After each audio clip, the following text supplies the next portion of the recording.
Welcome everyone to the Adversity to Advantage podcast. I'm very excited all the way from Orlando, Florida. On Skype with me today, I've got Karen Millsap. She is a soul care coach, and we vibed off this recently, the idea of being a facilitator that brings empathy and compassion into the workplace. And so we connected not too long ago.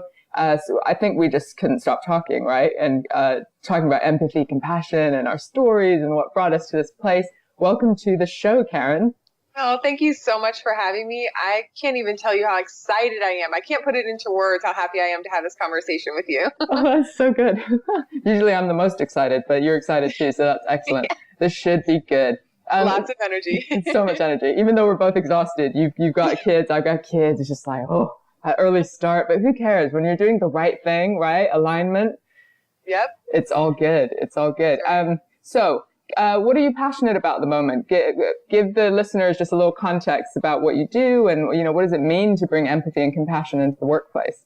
Yeah, I actually live in two different worlds because I serve organizations in that space where I am teaching them how do we bring compassion and empathy into our day-to-day interactions in business, because it's just awkward. I don't know why, but it is, And so I love that space, but I equally love the space of helping individuals learn how to build healthy habits, which creates a solid foundation to navigate any hardship that you could withstand.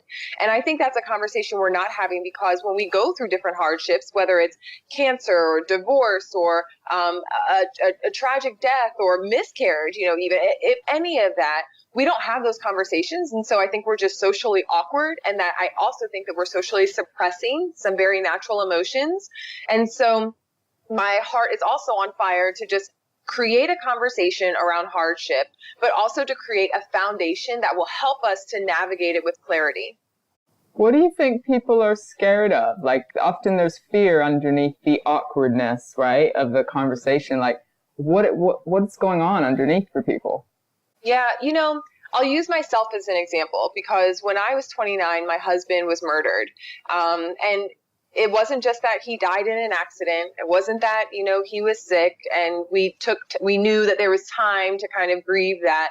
And no one loss or one way that somebody dies is greater than the other. But that type of loss, that sudden loss, that tragic loss at the hands of someone else, it brings a lot of emotions. I mean, especially emotions of the unknown. So because my mind was going crazy personally, I wasn't sharing everything that was going through my mind because of, one, I couldn't sort through it. I couldn't even put it into words. It was so heavy and complex. And two, once I was able to identify what those complex emotions were, or even if I could see a thought and it was negative, I didn't want to share it because I didn't want my emotions to be a burden to anybody else. Now, I think there are lots of reasons, but those were mine. And because I hear this a lot, this idea of being worried that we'll be a burden on somebody else. And we're going to go into more depth in your story because there's so much there, right? But I'm just curious about that bit. So feeling that we're a burden, like, where does that come from? For me, I saw how obviously I was devastated, but the people around me who loved Richard just as much, family and friends, they were also devastated.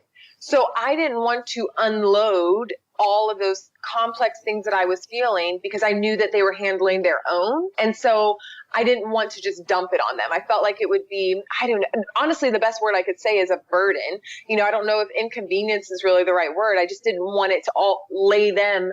I didn't want it to lay heavier on them than what they were already feeling from, them experiencing the same loss. Absolutely. And so everyone's experiencing grief and loss in a different way, a different kind of trauma, and we sort of hold it all in. Before we go, I will say this, 2 years after my husband died, my brother-in-law said to me over Thanksgiving, he said, Karen, we want to talk to you about Richard and what you've gone through, but we don't know how to approach it with you, and we don't want to make you feel uncomfortable. So, of course, I start bawling, crying, and I said, well, I haven't wanted to talk to you about it because I didn't want that to be a burden to you. So we actually lived in these separate spaces, feeling the exact same thing. And you know what connected us? That loss, those feelings. So if we had just talked about it from the beginning, but it was a beautiful thing for him to even be vulnerable and say, like, I want to talk to you. I want to be there. How do we do this? You know, we're kind of on pins and needles. We don't know what to say. And it's not that we never talked about Richard. We did, but in more of a way of celebrating his life and just, you know, mentioning him so that my son would know his dad, but not about the hard, difficult, yucky pain. And then when we did that, I mean, it was like a whole new level of healing for the entire family.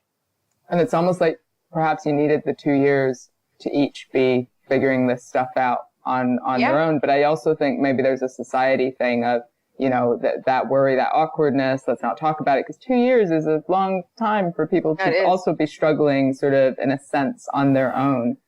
I'm curious about before Richard was murdered, before this incident took place, so just growing up and stuff. Would you consider yourself like a resilient person? Do you think your childhood or other things that happened sort of set you up? Not that anyone could deal with this kind of tragedy or be prepared for it, you know what I mean? But I'm just wondering, do you feel pretty strong in your resilience before this happened? Yeah, you know,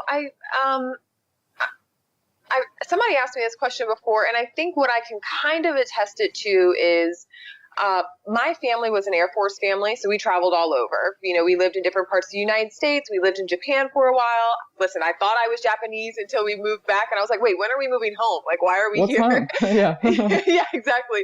And so I think that part of my ability to, we'll say, adapt to change is that I did that as a child, you know, in the Air Force. I do believe that I have a natural, I did a personality test not long ago. It was very interesting to see that I naturally live with a hopeful spirit. And so I could be in the middle of this tragedy like I was and look diligently for the silver lining. And so as I look for that, part of the, I guess, the problem could be that I suppress all the things that are hard. But thankfully, I recognize in this particular situation that I couldn't suppress it because it would manifest itself in unhealthy ways. So although I wasn't talking to my family per se, I was learning how to handle those emotions and work through the depression and work through the dark thoughts by just facing it. But I think very naturally my spirit of, okay, how can I get through this to make it better? That's ultimately what shined through, because at the end of you know, a very tough 2 months of just like not really knowing what was going on around me, I remember specifically feeling that I was going to take this pain, I was going to turn it into purpose, and I was going to use it to help others. I remember it was November, which was only about 4 months after my husband died. I was laying in bed, and that came to me so clear. I feel like God just dropped that on me, like, no, here you go. There's going to be something that you can do with this. It's not for nothing. His death wasn't in vain. And so I think that, again, that's kind of where my natural state came. But I did have to develop those habits to build that resilience. And so they kind of played off each other, I guess. Sure. Tell us a bit about Richard. What was he like? Oh, man. You know, sometimes people will say, oh, are you going to get married again? I'm like, where do I go from there? Because he was so energetic. He wanted to help people in this way that was just outside of the box, right? He himself went through a transformative period. And because he came out on, you know, this other side, and still, I mean, nobody's perfect. Life is a journey, right? Sure. But he had overcome so many hurdles at this point when he died that it made such an impact. It actually makes sense. It makes sense that would be his last, 6 months to a year, because he did so much. I mean, when we had this CrossFit gym, the reason it was different was because he liked the idea of CrossFit, but his own spin was meeting people where they were and helping them, not bringing them into the box and making them do a lot of Olympic, weightlifting if they couldn't do it. I mean, we had an 82-year-old woman in there who would come and work out with Richard. Yes, yeah. She was amazing.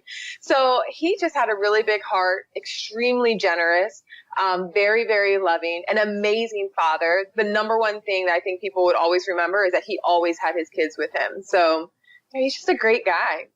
Sounds amazing, and definitely like you found some purpose within sort of the horrific tragedy. What was that day like? it started off like any other day. You know, I was a recruiter for a national home building company. So I was at work. We were texting back and forth. You know, he's like, hey, babe, don't forget to do this. I'm like, oh, thank you so much for leaving that out this morning. You know, just kind of checking with each other. And then he texted me to say, I texted him to say that I had interviews that evening. So did he want me to come pick the kids up because the kids were with him at the gym? Did he want me to come pick them up and then just have them settled at home? I have a stepdaughter, and I also have my son who is 2 years old at the time. And so I picked them up. I took them over I took my stepdaughter over to her mom's house. She was going to spend time there, and then he was going to pick her up on the way home. I got back to the house. I got my son settled in, and he was watching TV, and I was doing an interview. And the phone interview was on my house phone, but I noticed that my cell phone started buzzing probably about halfway through. And so, you know, I'm not going to answer it. But then it was buzzing again, and it was buzzing more. And so I finally looked it over, and I had several missed calls from one woman who was one of our gym members. And in the moment that I saw that, I thought to myself, something must have happened to Richard. Maybe he broke his arm, or no, if he broke his arm, he would be calling me. So maybe he hit his head. Now, all of this happens, you know how our thoughts just go super fast. So as those thoughts go through my head, she's calling again. And so I had just asked a question of the candidate and was able to put him on mute when I answered her call. So I heard screaming, just absolute chaos. And I could only make out one word, and that was shot.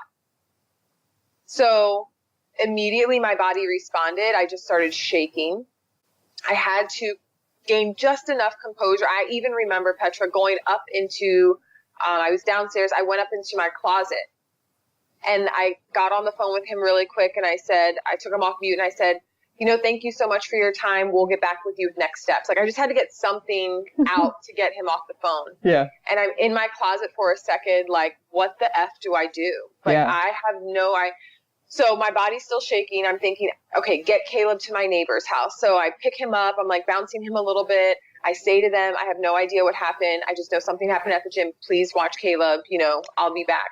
I had 2 more interviews that were scheduled for that evening. I call my boss, and I'm just like crying. I said, I don't know what happened. And he's like, wait, hold on. Stay on the phone with me. It was so wonderful of him. He said, stay on the phone with me until you get there. And so I go like 100 and something down the highway. I'm flying. Sure. And it wasn't until the light right before the gym that I thought to myself, why am I not on my way to the hospital? Because now by this time, it takes me about maybe 10 minutes to get to the gym. But she had already been calling, remember, before that. So we'll say a time frame, and I don't know exactly, but maybe 30 minutes have passed. So I pull up, and it is just like a scene out of a movie. I mean, there are first responders everywhere, you know, the police, it's taped off, there's lights, there's news reporters out there already with their vans set up. And I mean, it was just crazy. I don't remember who or when they told me that he died. I really don't remember that, but I remember sitting behind a bush and just rocking back and forth and just saying, this isn't real. This is not real, like over and over and over. And that was, I don't even, it's so crazy because in a second, your life can completely change. In a second, your life can change. And you have no idea because, again, I started off the day, hey, babe, yeah, thank you for this. Like, you know, and by the end of it, I'm a widow and he was murdered and this person got away. It's 5 years and we still don't know who the person was. Really? So it's just, yeah, that day was the ultimate roller coaster. And nothing can prepare you for that sort of shock, the sort of trauma, the sort of what next. Like you don't even have to factor in a grief process or much less parenting through a grief process or making arrangements or sort of all the things, right? And so from that trauma place, I know your energy now and the amount of purpose and the amount of energy and support that you give to other people, which is so outstandingly beautiful. I feel like I love you. I just Thank sisters. You. Yes, I feel the same. I'm just like, I just feel like you've channeled all of that just horrific day into something so outstandingly beautiful. And so I'm curious, as we call it, about the messy middle, right? And you said 4 months in, you begin to understand that there must be some kind of purpose to that. But I know that thought isn't the switch of it was a fleeting thought. I mean, it came and it went. I could not hold on. As a matter of fact, I was like, no, God, that's not for me. You got the wrong person. Right. Like, that's not that can't be true. It can't. No, exactly. That can't be true. It's like, I have to experience this loss. His life is over. And you're going to say that to me? It's almost like rude, right? Yes, exactly. How dare you? I didn't bloody dare you. No. Yes. Yeah. Well, exactly. I didn't sign up for this. It can be quite easy to feel like a victim in a sense, and you are a victim of a violent crime that's affected your sort of family. I mean, I can imagine that those couple of months, like immediately after the trauma, were just a haze. Yeah, and just like, what was that like? Longer than that. I feel like, everybody's story has different dynamics. But in my story, I think what was so crazy is that Richard's death created a domino effect of other losses. I ended up losing, relationships and friendships. I don't have a relationship with my stepdaughter anymore. I haven't seen her since that happened because her mom hasn't allowed it. That's a grieving process. I lost my house because I couldn't keep up with that house. One thing that a lot of people don't know is, so I tell people I lost relationships, I lost my house, my car, my job. I mean, all of this happened in a year.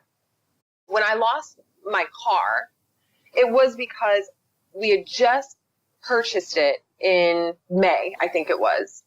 He died in August. By October, I realized, I can't afford this car. It's just not going to happen. Well, we had just gotten a bigger car because we were trying to have more kids at the time. So me losing that car was not losing the car. I, could care less about the car. It was that I was saying goodbye to those dreams. Everything that it represented. Yeah. Right? That's right. So the first year was really tough. I mean, I tried to see 3 different counselors and it just was not working. I had a wonderful, loving woman who came over from my church who would just want to pray with me. And I was just I can't take that. I'm sorry. I'm just not receptive at this time. Yeah. I had a friend, Jamie, who was my lifeline. And she was my lifeline because she would just come over and literally lay on the ground with me if that's where I was. She wouldn't do anything or say anything specific or perfect or right or whatever. She was just there. And so I did a TED Talk in 2017, and I mentioned her as part of that story because I think it's so important that we release this pressure of showing up for other people, thinking that we have to have the right words or be perfect in how we show up. Absolutely. Just be there, right? Yeah. So I wanted to share that part of the story, but when she heard my TED Talk, she had no idea. Now, that was 4 years after Richard died, and she said to me, I remember thinking and going home and telling my husband, I don't think I'm doing enough. I don't know what else to do. I'm not sure how to show up. So she's watching my TED Talk. She's crying because she's I had no idea that it made that kind of impact on you. So I would say that even though his loss or his death created a ripple effect of other losses, having that lifeline there, that person who's just present and who's just whatever you need, I got you. And there were other people too.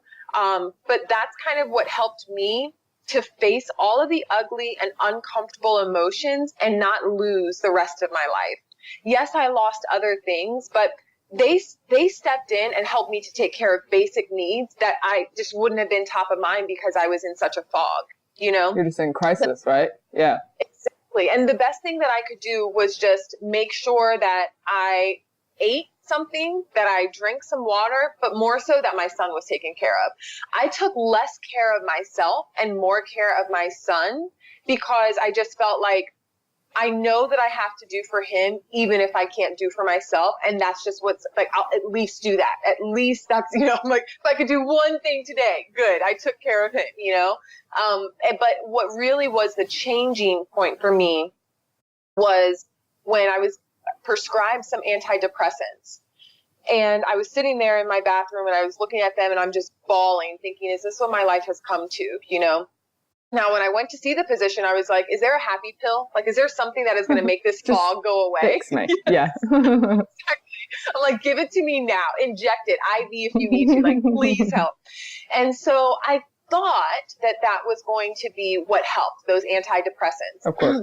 2 days later, I am in bed, and I didn't even realize that I'd been in bed for 2 days straight. My parents were with me at the time, thank goodness. But my son, at only 2 years old, walks in and he says, Mommy, are you going to get up today? Are you going to eat? And I thought to myself, I have two choices.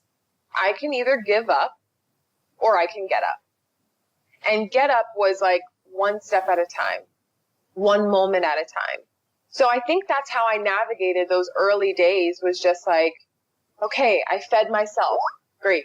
Okay, I got to work. Great. Okay, Caleb got a bath today. Great. Like, it was just those little things, because little habits start to create those changes and start to create a healthier mindset, but they do start little. And just like Richard's death created a ripple effect of bad, these little healthy habits started to create where the foundation that I was rebuilding my life on. And there's something so tragically beautiful of almost having your son as that protective factor, right? So that person that you have to show up. Yes. You've got to show up. You've got to help him survive and get his basic needs met, which in a way forces you to wake up just that little bit, that little one step at a time. And so, okay, so you gradually start realizing that those small little habits and things, but still in a survival one day at a time sort of place, right?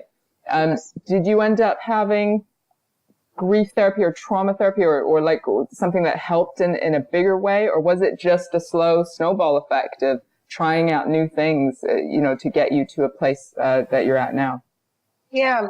I did not have any kind of trauma therapy. And I actually think even 5 years later that I need to do that, because there is just still some residual effects of me processing that. But I did go to, interestingly enough, I went to 2 grief counselors and they did not help me. And one of them actually had even lost her husband only a few years before, but still what she told me, I was just like, it's not sinking in. Do you think you just weren't ready? Like sometimes there's just a timing thing with grief. Like it doesn't matter what the person's saying. It's just like, I'm not ready. I'm angry. I feel hurt. how am I going to survive? It's just primal, right? Right. I think that I was in a state, I couldn't retain anything that they were saying. It just wasn't penetrating because I was so consumed with sadness. Yeah. And people who now reach out to me and something tragic has happened to either themselves or a friend, and they want to start the process, I'll say, well, I'm here for you, but I don't think that now is a good time. But I'm here for you. And the reason why, and it's usually when somebody says, I want you to talk to this person, I'll say to them, they might not be in a space to receive help. You can give them my information. And honestly, that's why I put a whole bunch of free information on my website, because even if you don't have the energy to do counseling, if you can get some information that's just like you read it, you digest it, you try it a little bit, that's helpful, right? And so that's why I put so much content out there. I'm like, hey, you may be in a state where you can't really have a conversation, but at least you have something that can start to feed you. But the 2 counselors, although they didn't help, the third one I went to was actually our premarital counselor. And the reason I went to her is because I was dealing with some other things that were just coming up and I couldn't wrap my mind around it. And she knew the backstory, so she could help me work through that. But it was not helping me necessarily work through my grief. But what did help me was being able to accept what has happened and not live with things from the past that may be unsettled or are now unsettled because he's gone. And so that was a huge takeaway from her. She and I are still really, really dear friends. But since I started on this work of helping people through their own journey, my mind has been open to a whole bunch of different kind of therapies. I mean, like muscle therapy, and like there's this new one that I just heard about. Oh my gosh, it's something with like your eye movement. How that can help EMDR, yeah. Yes, but EMDR. It's one that was actually that came off of that called ART, A-R-T. Oh, right, yeah. So as I'm learning about these, I'm like, great. As I learn about them, I'm helping other people to know more, because I just was not in that space to even look for the resources. Or even to know what to look for, right? Exactly. Because like, and nobody around me had gone through something like this. I was only 29 and a widow. So nobody could really say, oh, this is what you should do. This is how. And interestingly enough, I would look for those kind of resources of other widows online, like maybe Facebook. I would try and find some groups. And that started a year after he died. Because again, I'm still feeling like I'm in a fog. There were more groups that were happy being bitter and living in misery than there were groups that were stimulating positive conversations and emotional growth. You are so right. And I say that just from my cult background of people who've left and are survivors and, we want to create community, or there's a lot of the idea of loss of belonging because the community you grew up in is now over there. You've got to fend for yourself. And I think that's what struck me is like the communities or the groups are all like, let's all hate the cult together, or let's all hate the abuse or the things that happened, And even now, it's hard for me to find the people that have sort of my background who want to get together to talk about the ways to be successful. And there are successful people, but those are the ones that cut off the shame story about our past, right? And so it's like it either never happened, or let's all victim out about it and think about how bad it is, right? Rather than let's create communities that can support each other to share the little bits of learning, or to hold each other when we're crying, or to, to just offer the information and the support. Okay, so you're in this place where like you don't have a blueprint for this. There's no sort of community. You're kind of looking and it's not quite fitting your needs. And at some point you get this little thought that, ooh, there's some purpose in this pain. And you sort of go, fuck no, I'm not listening to that, right? How did that seed begin to sort of grow and develop into what you're doing now? Yeah. I said this to my mom the other day because I feel like I moved forward so much that I didn't really take time to look back. And the recent segment that was on Good Morning America gave me that opportunity to kind of see how far I've come. I mean, I really feel like I haven't taken a breath. I've just been going. And so when I took a second to think about it, the way I was able to explain it was the first habit that I created was around mindfulness. Okay. That was the very first thing, because I thought to myself, the man who came in and killed my husband, that morning, he could have said, I'm not going to do this. On the drive there, he could have turned around. When he pulled into the parking lot, he could have decided to not get out the car. When he was standing there pointing the gun at my husband, he could have decided to not pull the trigger. So there are all of these different moments that one choice could have changed the trajectory of our story. So I realized, wait a minute, I have that same power in my choices. So what are my choices going to be?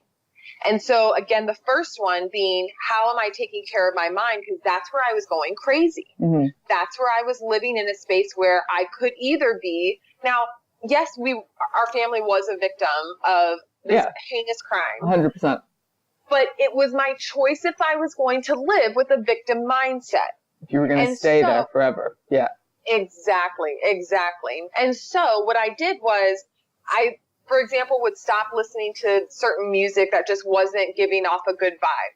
I wouldn't watch shows that were, suspenseful or violent or anything, degrading women, like anything that was negative, I removed from my life. I mean, now that I look, again, I didn't realize it at that time. I was just kind of like, that doesn't feel good. It was more so my energy was like, I don't want that. Like, why would I want even more, negativity? Yeah.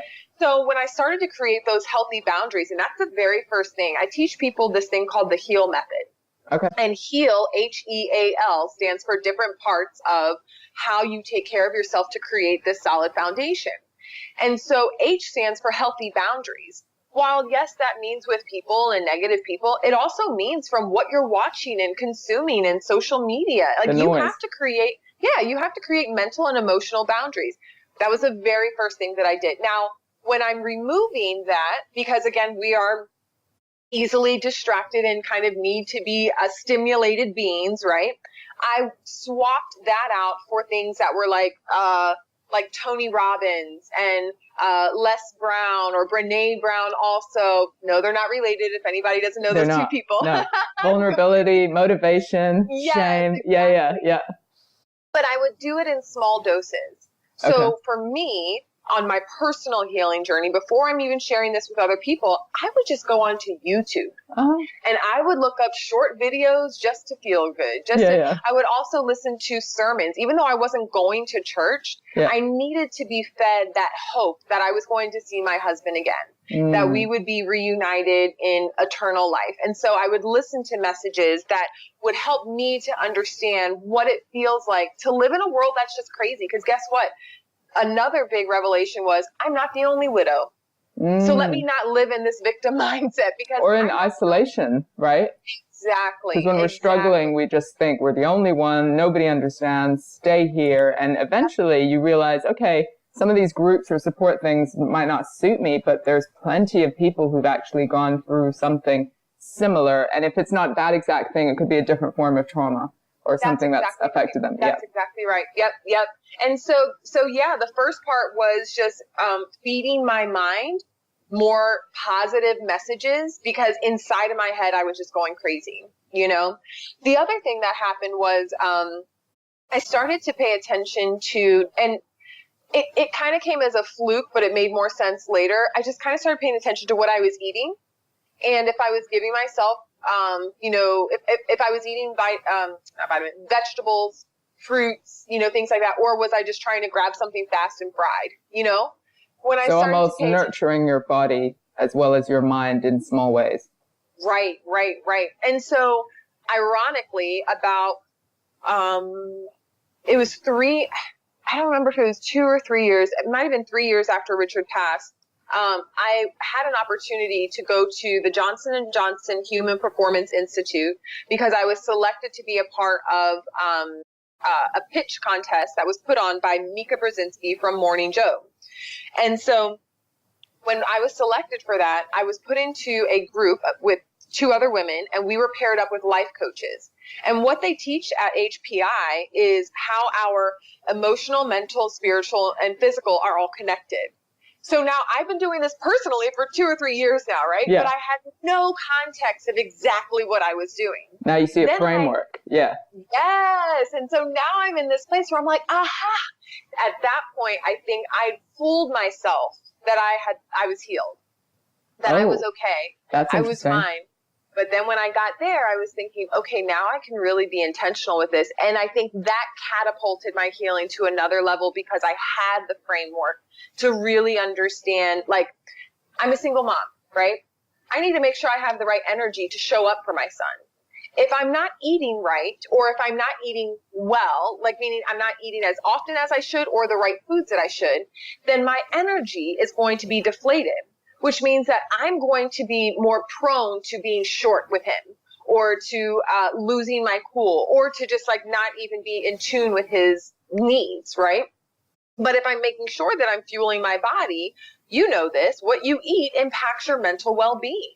And so it allowed me to show up and be my best self for him, instead of me just like giving him like what's left of me at the end of the day, Yeah. So it really started with me just recognizing what was going on in my head, choosing to remove any external factors that were creating more negativity, feeding myself with more positive messages, and then just paying attention to how I was treating my body, also creating quiet time. So I had some of that soul care, so that I allowed myself to face all of the negative emotions, because I felt like it was like a riptide. I could fight it and I could be tired, or I could just go with it, and eventually I knew I would come out. So did you cover all the HEAL at the acronym? Yeah, let's go back there. So you did healthy boundaries. Yes, so H is for healthy boundaries. E is for embrace emotion. So that's the riptide, right? Okay, if you allow yourself to embrace those emotions, you will come out of that. Yeah. A is for accepting what is. Whew, that's probably the hardest. It is really hard. And I think that, again, that is why my therapist was so great in that. Again, that was early on, but it stuck with me. It was a seed that was planted. Because if you accept what has happened, then you are starting at that point. Yeah, you can build from there. Yeah, exactly. If you don't accept what's happened, you're living in the past. Or you're thinking too much of the future, and we can't control the future. So you really have to accept where you are now, and then you can start building from there. And then L is for loving yourself, which we all struggle with. You know, until you are really focused on self-care and what I call soul care, you know, I think that it's natural for us to give so much out and not take care of what we need to. But if you do that, HEAL, I mean, that really is a solid foundation to get through just life, because life is crazy. In conclusion, let's end the podcast now. Life is crazy. In conclusion, life is crazy. It is. And you need a solid foundation in order to survive. But what I'm also hearing is that there's a lot that's in our control. Yes, there's a lot that's out of our control. But what you're saying is be present, focus in on the things that are in your control, such as the food you put in your body, the mindfulness, the loving, the self-care, like all of those parts of it. How are you like surviving during this time? Because I'm just remembering first year, lose your house, lose your car, lose your job, you know, all this sort of stuff. And now I know that you're coaching and you're working with workplaces and stuff. How are you even showing up? Or were people helping you out? Or what was that bit like? Yeah, so November the following year, 2014, I sold my house. I closed on a Friday, and then following Monday, I walked in and was let go. Now, part of the story, yeah. Ooh, timing. No. So, again, my boss was great. It was out of his control. He and I talked, you know, kind of through it, and he made sure that they gave me a severance, but a menial severance. I mean, like, it covered 6 weeks of living, right? So I'm like, okay, well, I'll just, you know, take that. A lot of people don't know this, but we didn't even have life insurance. So I literally started from ground zero. So I had that little bit of severance from the boss. I just closed on my house. So I knew that could hold me, what I made from that could hold me over 3 months of living expenses. So I knew that I had 3 months to figure out what am I going to do. Which, let's be real here, is not a long time. It is nothing. Especially when you're in a crisis kind of post-trauma place where you're like, now sort stuff out. You talked about the fog, and I'm like, sort your whole life out in 3 months when you're filled with fog. Whew, okay. Exactly. So interestingly enough, right before I was let go, October, before I was let go, there was something planted in my heart that, remember I told you the year before, I feel like God spoke to me and said, you're going to take your pain, turn it into purpose, and pay it forward. So October the following year, I thought, well, maybe that'll be like a nonprofit, because now I can teach people about transitioning back to the workplace. I can help widows, you know, learn about how do I manage my grief if I have to still show up and produce. I didn't know I was getting ready to be let go. So I was like, oh, maybe I shouldn't be teaching this, but either way, it's fine. So because that thought had been planted in my mind the month before, when I was let go, I remember walking out of the office, getting into my car and turning on my radio, and there was this sermon that was on, and it said, sometimes you have to keep your laughter and keep your joy, because it will get you through the toughest times. And I started laughing because I was like, maybe this is what I needed to have the courage to step out on my own and be an entrepreneur and build something of substance. So I was like, okay, I'm not going to, of course my confidence was shot. I mean, I was like, really? Like, first of all, how are you going to do this to a widow? And like, I don't want to go through this. You know, when you lose your job, your confidence, and that had never happened to me before. So I was just floored. But by the time I heard that message, it changed my mindset about what had just happened. And I looked at it as an opportunity to create what I wanted to. So I relied on my skills of recruiting. And I thought, okay, I know how to recruit. I have been a headhunter before. So let me get some one-off jobs, because those can pay and kind of help to hold me over. Yeah. I lied to you not. By the time the money ran out, it was coming into tax season. Whew. I got a return that held me one more month. And at the end of that month, I closed my first job. So like, I'm literally like, I don't know where money is coming from next week. Like, that's how I'm moving. Can I just say, because I've been in business myself for about a year now, fully myself. So first of all, the entrepreneur journey is just stressful. Then single parenthood, any parenthood, but single parenthood is stressful. And so you got the survival thing just to make ends meet. You're a single parent. And then you've got the trauma, anger, like stuff that grief that you're still working through that is never linear. It's never like, it started and then it finished and then I built a business. It's like this, right? Right? And exactly. I imagine, as I have had, that you've had moments of like brutal self-doubt and questioning whether you're on the right path. Absolutely. And that's real. I mean, we could have a whole nother podcast episode about that, but this is why you are my soul sister, because yes, you get it. It is not just one thing. It was so many. And even in the midst of these trials of being an entrepreneur, I'm thinking, am I making the right decision for my son? Yeah, you know, am smart. I really providing? And then I'm like, well, I haven't had stability in this long, and this is all because of Richard's death. And why did this have to? I mean, it is just a mess in our minds. Yeah. So I feel like I have had triple whammies of just hardships, you know, and uncertainty and doubt and even discouragement, you know, of just so when I stepped into that and I relied on my recruiting skills, it held me over for a little bit. But then my friend challenged me, maybe about 6 months into it. She said, well, Karen, when are you going to help the grievers? Because that's where your heart is. And I said, well, I can't make money that way. Like, I have to take care of Caleb. She said, I'm not so sure about that. She said, let's look at the numbers. Think so we outside started the box. Okay.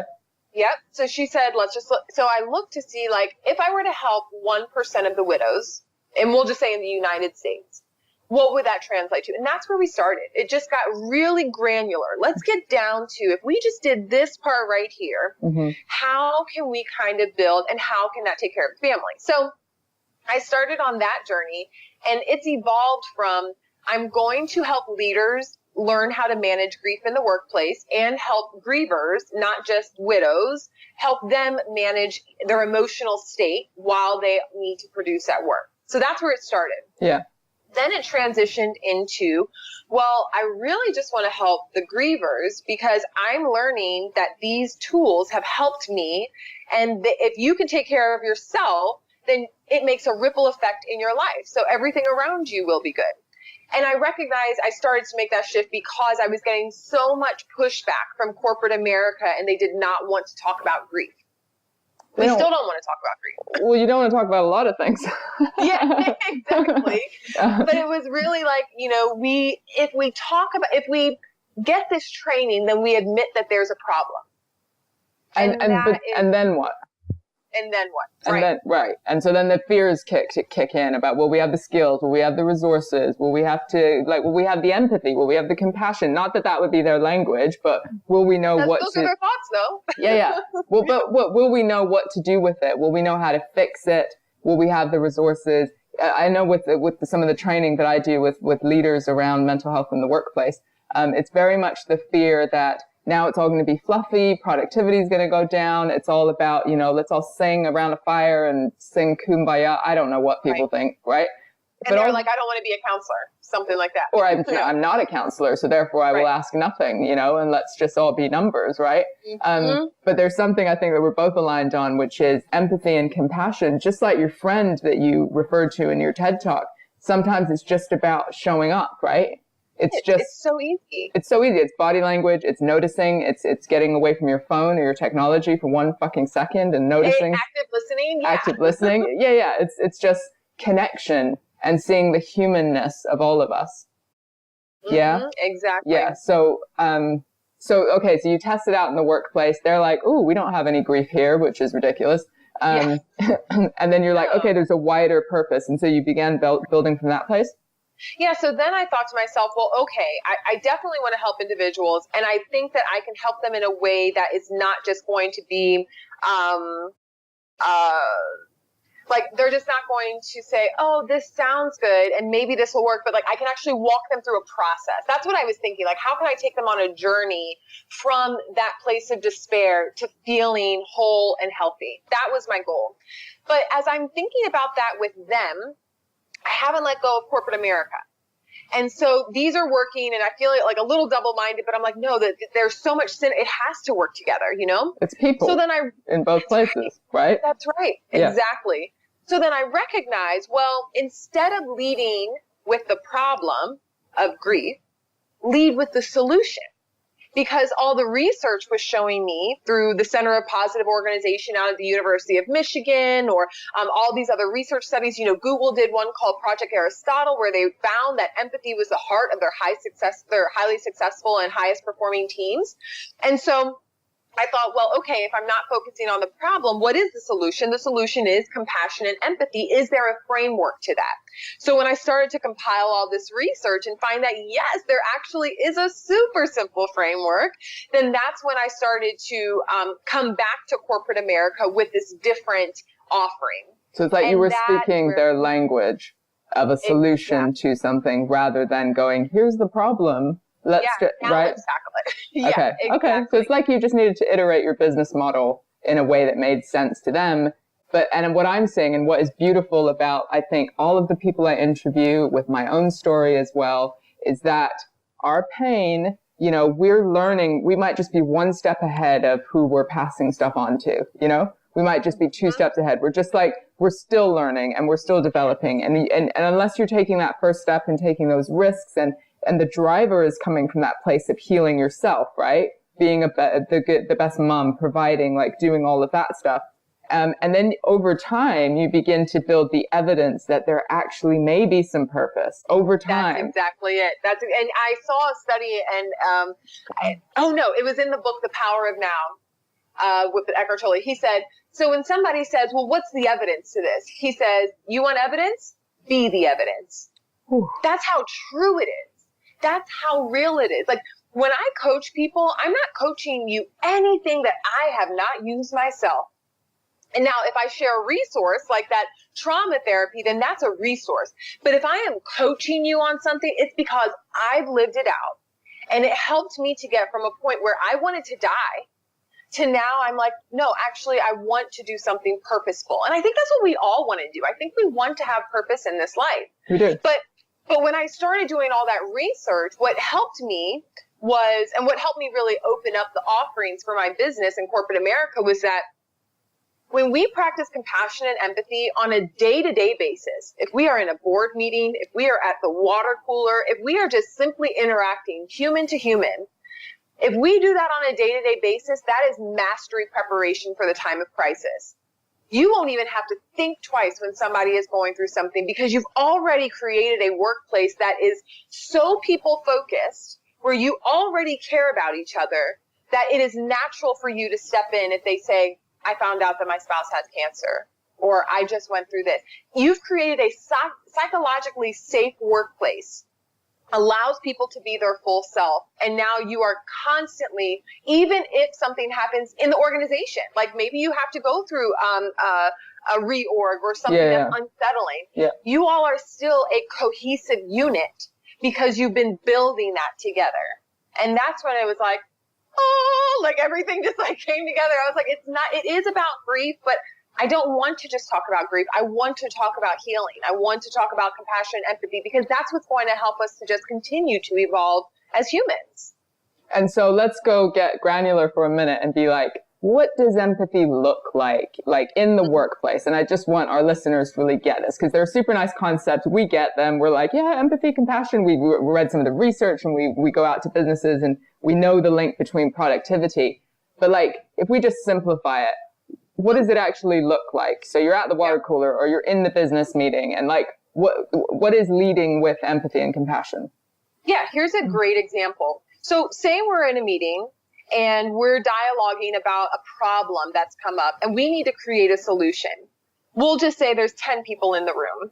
You're noticing that somebody is not contributing to the conversation. And so you say to them, hey, Petra, I'm noticing that, you haven't really contributed. What are your thoughts? What do you think would be a good solution? That is inviting them to contribute, and you're noticing that they are withholding. They may be withholding, and you don't know this, and you don't need to know this, but they may be withholding because they feel like their response is silly or idiotic, right? Or they think, well, no, this couldn't help. I mean, they're just, whatever is going on in their head. But because you've noticed their body language, because you have tuned into their feelings, which in that case is just they're being reserved, right? Yeah. And you respond in a way that is with care. That is how you show empathy. You're just saying, hey, I want you to be a part of this conversation. I invite you to contribute to what we are talking to. Another way to do it is if you're in the middle of a heated conversation. Ooh. And you're like, oh, we're not seeing eye to eye. But here's how you bring empathy in. And I love when leaders, I share this and it's like this light bulb goes off. What you have to think about is not you, not how the person is responding to you, but what is the solution that you're trying to get to? Are you even both trying to get to the same solution? And so what you can say in that moment is, hey, well, I feel like we're not on the same page. Let's pause for a second and just talk about, like, where do we want to get with this? Okay, we need to make sure this is delivered by 7 o'clock. Okay, so what do you think we should do to get this delivered by 7 o'clock? Then they share their, oh, this could happen. Okay, that sounds really good. Well, what if we did it this way? In that moment, not only did I invite them to contribute, not only did I validate that I heard them because I said, oh, yeah, that sounds good, but I also offered another frame of thinking, which is saying it's not about me, it's not about you, it's about the solution that we just agreed upon. By expressing empathy, you are now using 2 brains instead of 1. You've now created an ecosystem instead of an ego system, saying that you want to be right to get to that. And now you are working towards a solution and a common goal just by saying, I want to hear what you have to say. I'm actively listening to that. And now we're still working through the dialogue so that we can get to this point that serves the organization or serves this, problem or solution. Absolutely. And then I guess the step, so that's creating that baseline of culture of, how people even communicate and see each other and notice and collaborate and be inclusive and create solutions to problems. And then I guess the next step is if somebody is having some difficulty, my son's on drugs and is in rehab and it's stressing me out, or, I've just been divorced, or we've just moved, like, the myriad of things that are not quite in the trauma zone, but in the middle life zone, right? Mm-hmm. First of all, they might be more likely to come to that leader, to explain, or that leader might be able to notice quicker. Mm-hmm. Oh, do you want to have a couple minutes to talk, outside of the meeting, or, just having that sort of approach that brings in the whole person to work, not just the, this is my work hat and this is my home hat. Like, I feel like the world of work is changing. Maybe in smaller businesses and here in the UK, certainly, and with the younger generation sort of coming in. But there's you can't just wear that work hat and home hat. And because I read a study where they interviewed a group of leaders who they had kind of worked through emotional intelligence and like, how do you show up for one another? How do you create that psychologically safe workplace? And so they were interviewing them and saying, how has this impacted you? And one of the participants said, well, my wife likes me more and my kids are talking to me more, because we can't turn it off. And so I really think that an employment situation, being in somebody's employer, is such a great opportunity to make a massive impact in their life, because you are helping to equip them with the tools that are really basic life tools. How do we interact with one another and show care so that we are building each other up? That's what it comes down to. And you can't turn that off whether you're at home or work. So it's about you're putting those foundation steps in place as you described so that you can be your best self no matter who you're interacting with. And if we can all have a little bit of that, what a magical world we'll live in. Can you imagine what our world would look like if we were literally thinking, I want to help build you up? And I mean, we do the work within ourselves. You have to. But we actually care to think about that for somebody else. Would be amazing. Well, and isn't that where the purpose in our pain, sort of the source of it, comes from? So it's almost like we need to have that catalyst point to really have the compassion and empathy for what other people might be going through. That's true. We could talk about the workplace stuff like forever. We could talk about, little habits and tips and whatever. What are the most important habits that you have in your life now? And I guess, what's the big dream moving forward? You were all like in the present before, and now I'm like, ooh, are we looking forward a little bit? Like, what are you building? Yes. Well, first, the biggest habits that I have learned actually come through interactions with my son, because he's 8, and I sometimes have to remind him, listen, I don't know where he gets perfectionism from. I try not to show him that I struggle with that. Of course. But as I'm teaching him patience with himself, I'm reminding myself of that, right?